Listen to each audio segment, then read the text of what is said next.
Olá, segundo ano A e B.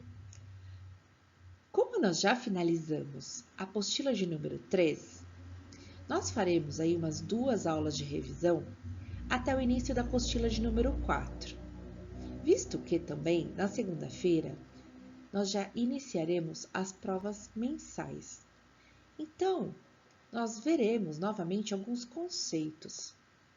Aula de número 13 hoje, o texto dissertativo de caráter científico, efeito de objetividade. Vamos lá? Em se tratando, então, de texto dissertativo, a opinião do enunciador ela é exposta por meio de conceitos abstratos, que fazem interpretações genéricas sobre uma realidade. Nós podemos dizer, então, que as dissertações elas podem produzir dois sentidos. Sentido de subjetividade, através de artigos, resenhas, e aquelas que produzem efeito de sentido de objetividade. As que produzem objetividade, nós dizemos que ela tem caráter científico. Aí você me pergunta, nossa, Pro, então existe dissertação argumentativa objetiva e subjetiva? Existe. E é bom que vocês saibam. A dissertação argumentativa, a mais comum, ela requer uma linguagem mais objetiva, baseada em argumentos sólidos, na qual o emissor tem o compromisso de não se envolver emocionalmente. Uma coisa mais objetiva, o próprio nome diz, com o assunto. Por se tratar de um leitor universal. É um tipo de texto bastante requisitado em exames do Enem, vestibular, concurso, Nesse caso, não há relação nenhuma de familiaridade, de convivência íntima entre ambos, pois o primordial, o essencial ali é que haja credibilidade diante de assuntos abordados de uma forma objetiva, assim como o nome diz. Já quando falamos de subjetividade, logo nós pensamos no quê? A ideia de um envolvimento maior, quando está retratando impressões pessoais, revelando emoções, sentimentos, até mesmo utilizando de certo tom conotativo. Entretanto, quando a gente fala de subjetividade, nesse caso, não significa que está faltando informações. Significa que foram escritas de uma forma diferente, uma visão diferente, tá? Não existe o certo nem o errado. Existem dois tipos. Então, pessoal, as dissertações científicas, elas têm um poder maior de convencimento, porque elas apresentam opiniões como se fossem verdades válidas universalmente. Os efeitos de sentido, de objetividade e subjetividade, eles são feitos como numa dissertação? Como que eu sei, Como que eu coloco efeitos de objetividade ou subjetividade numa dissertação? Eles sempre são produzidos por meio de determinados mecanismos linguísticos associados à escolha e combinação de palavras.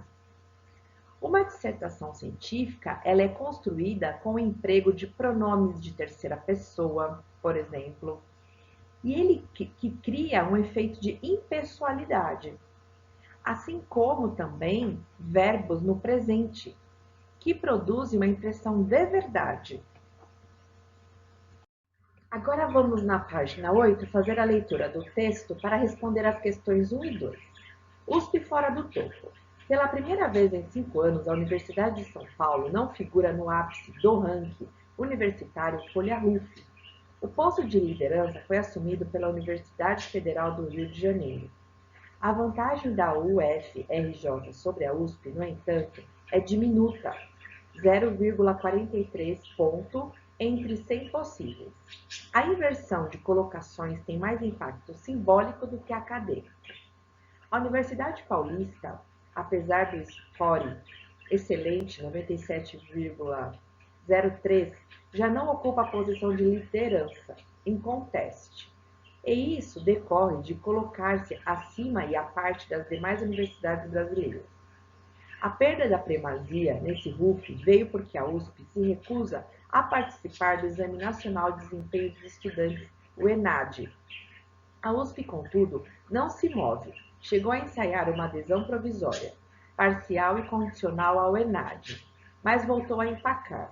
O reitor Marco Antônio Zago considera a prova controversa e entende que a universidade que dirige não perde nada por não participar. Nas classificações internacionais em que pesam mais a produção científica e a reputação, a ampla tradição da USP ainda lhe garante a posição à frente de outras universidades nacionais.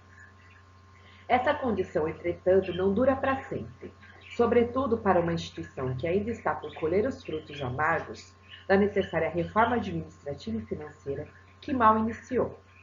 Questão 1.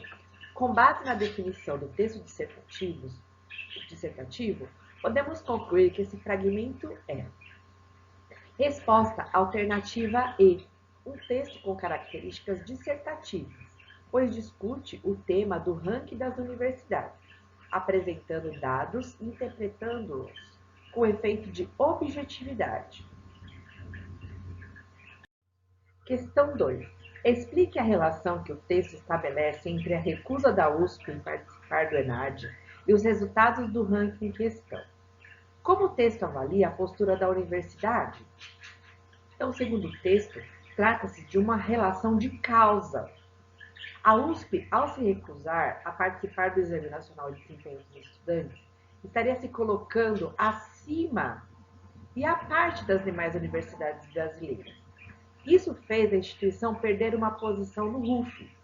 O editorial avalia essa decisão como perigosa, citando a postura do reitor Marco Antônio Zago, que considera a prova controversa e entende que a universidade que dirige não perde nada por não participar. Por isso, o texto termina sugerindo que a reputação da histórica universidade pode começar sim a ser abalada se a USP continuar a cometer esses equívocos. Texto para questões 3 a 5.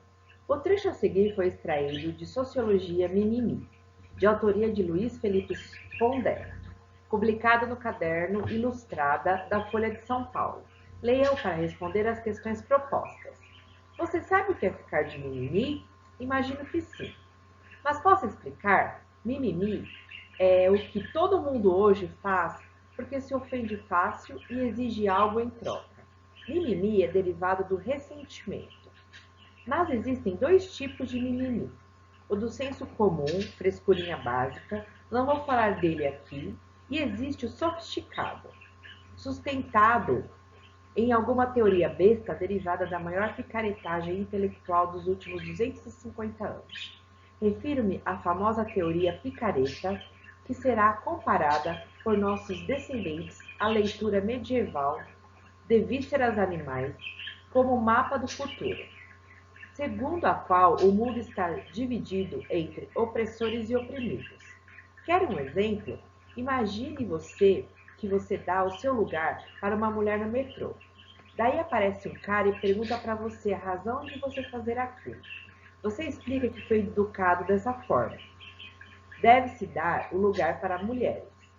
Aqui abrem-se várias linhas de argumentação mimimi, e todas elas poderiam ser sustentadas em aulas de sociologia, nas faculdades e nas escolas por aí.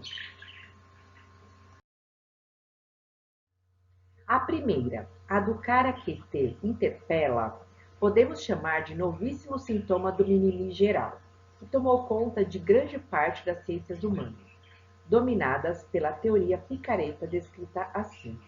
Refiro-me ao novo espécime, o machismo mimimi. O carinha te pergunta, afinal de contas, por que as mulheres deveriam receber tratamento especial no metrô, uma vez que todos ali são cidadãos iguais e que competem no mesmo mercado de trabalho. Nosso machinho mimimi avançaria então na direção de que o lugar para a mulher, por ser simplesmente mulher, seria uma forma de discriminação contra os machinhos como eu, deixando inclusive que ela tivesse mais descanso do que eles, e fazendo dela assim uma competidora mais descansada. E aí você tem a super infeliz ideia de dizer que as mulheres são mais frágeis e por isso precisam descansar mais no trajeto Santana-Paraíso do metrô. Nesse instante salta uma menina de uns 20 anos, carregando nas mãos o livro O Segundo Sexo Balvour, uma bíblia das Nina Mimimi, com olhos de fúria contra você. Como você pode ceder o lugar para aquela moça, se você a oprime há séculos por meios que você nem imagina? E a oprimiria sempre com seus presentinhos assim? E aí, usa aquela palavra que, como energia, serve para tudo, seu machista. Aliás, a mina mimimi, que faz sociais, somewhere.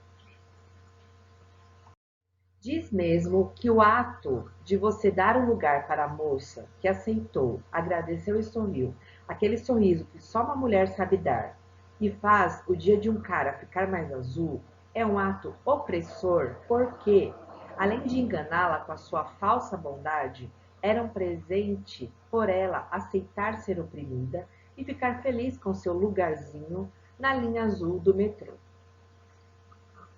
3. Aponte os traços que permitem classificar esse texto como dissertativo. O texto apresenta um tema, a sociologia mimimi. Assume um posicionamento de caráter generalizante. É um equívoco dividir o mundo entre opressores e oprimidos. Ele seleciona argumentos para fazer valer a sua tese, como a situação em que o homem cede o lugar a uma mulher no metrô. Questão 4. As dissertações prototípicas, que é do tipo de caráter científico, produzem efeito de sentido de objetividade. Essa noção se aplica ao texto do Pondé, por quê? Olha, o texto do Pondé não é um exemplo de dissertação de caráter científico, pois não produz efeito de objetividade.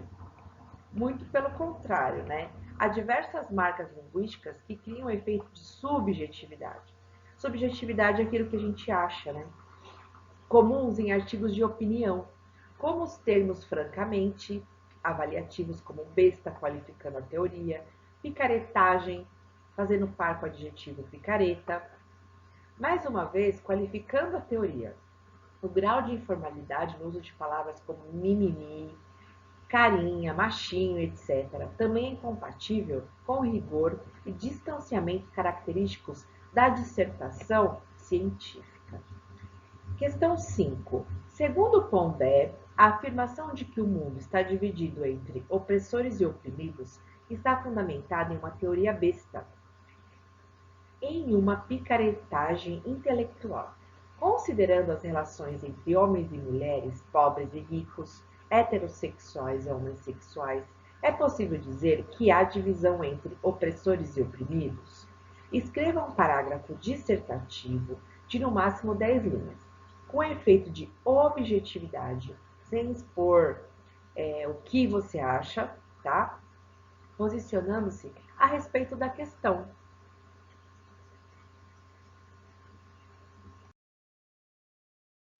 Muito obrigada por participarem dessa aula de revisão. Nos vemos então na nossa próxima videoaula de correção de exercícios referentes a essa aula.